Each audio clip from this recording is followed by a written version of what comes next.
You never know a woman until you test her. That was the foolish sentence that started my heartbreak story. I remember saying it proudly, chest out, as if I had just discovered the cure for heartbreak. My name is Jason, and if there were awards for bad decisions, I'd have a trophy by now. See, my girlfriend Lydia was perfect, kind, respectful, and beautiful enough to make a man forget his ATM pin. But I had one small problem. I didn't trust peace. Whenever things were too good, my brain would whisper, she's hiding something. Then came Ryan, my best friend since secondary school, tall, funny, and charming like a movie actor. We were sitting one night, eating suya and arguing about relationships, when I asked, "Bro, how do you even know a woman truly loves you?" He smiled mischievously. Simple, test her. And just like that, the devil entered our friendship. The plan was simple. Ryan would pretend to like Lydia, flirt with her a little, and see how she reacted. If she stayed loyal, I'd finally trust her. But if she fell, I'd walk away proudly, knowing I escaped a heartbreak.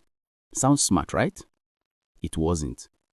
My aunt, Aunt Grace, saw us whispering one afternoon and said, "Jason, play stupid games, win stupid prizes." I laughed thinking she was joking. I should have listened.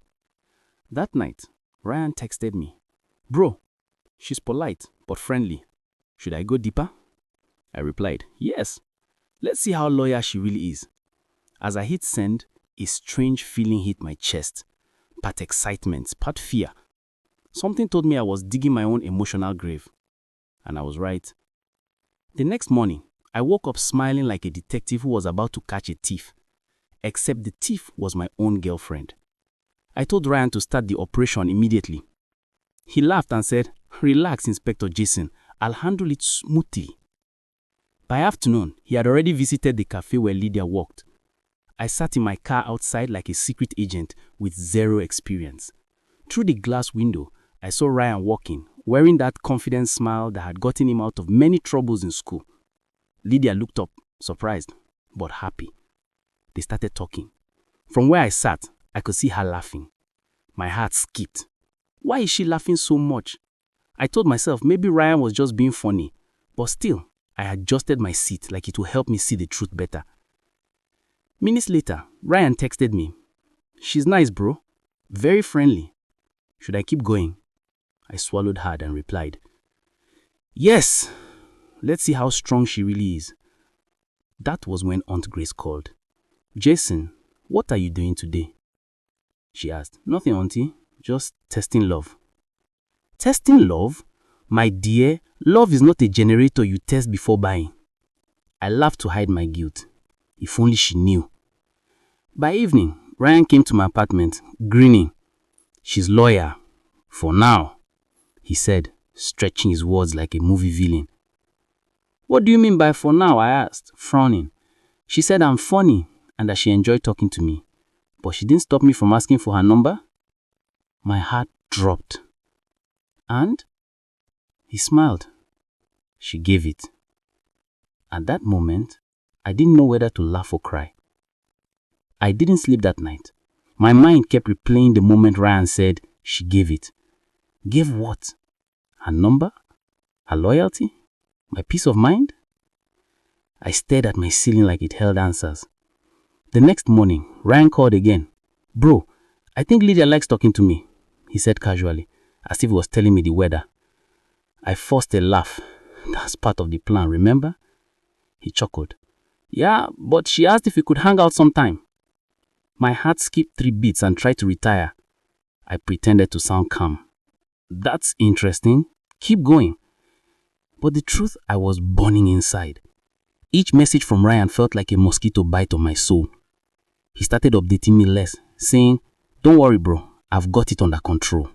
Under control? It was my relationship, not his science project. Days turned to weeks. Lydia's tone with me changed. She became cold, distracted, always busy. When I asked what was wrong, she said, "Nothing, Jason. I'm just tired lately." Then one evening, curiosity got the best of me. I took her phone while she was in the shower. Yes, I know, terrible idea. I opened her messages and there it was.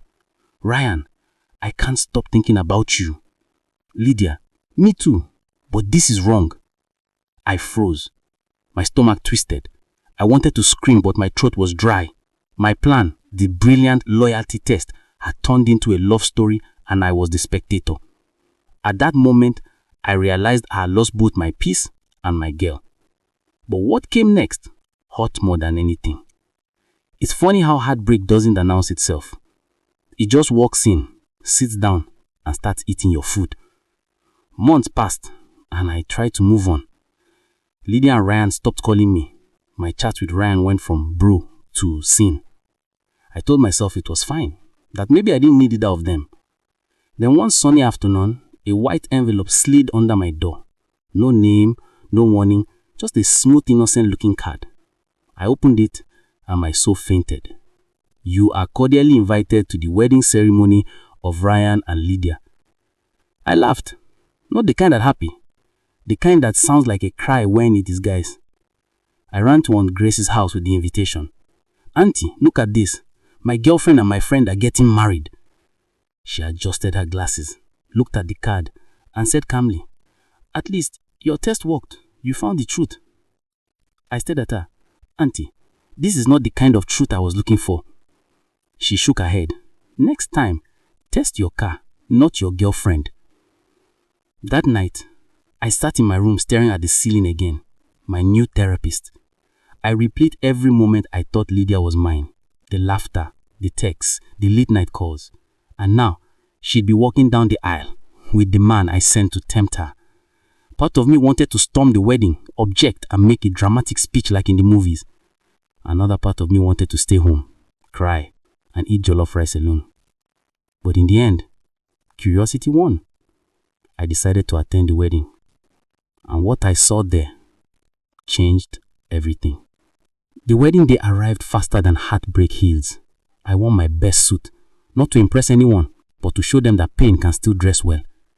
As I walked into the hall, music was playing, people were laughing, and there she was, Lydia glowing in white like an angel I once knew. Beside her stood Ryan, my friend, my loyalty examiner, smiling proudly like he just won a trophy. Their eyes met mine for a brief second. Lydia's smile faded. Ryan looked away. I stood there pretending my heart wasn't breaking in slow motion.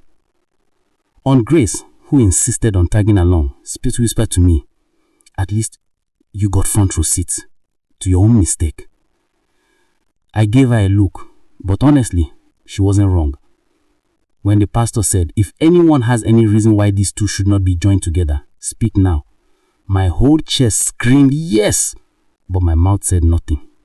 I just smiled weakly, pretending to be fine while my heart was filing for early retirement. After the ceremony, Lydia walked up to me quietly.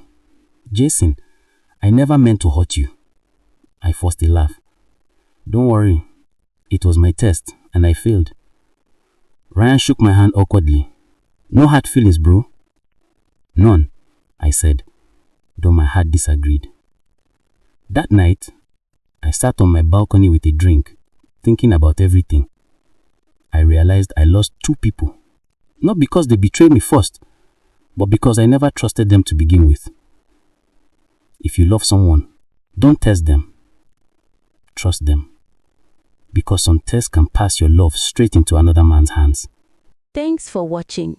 Follow Tales by Amuche and uncover African tales filled with secrets, lessons, and wonder.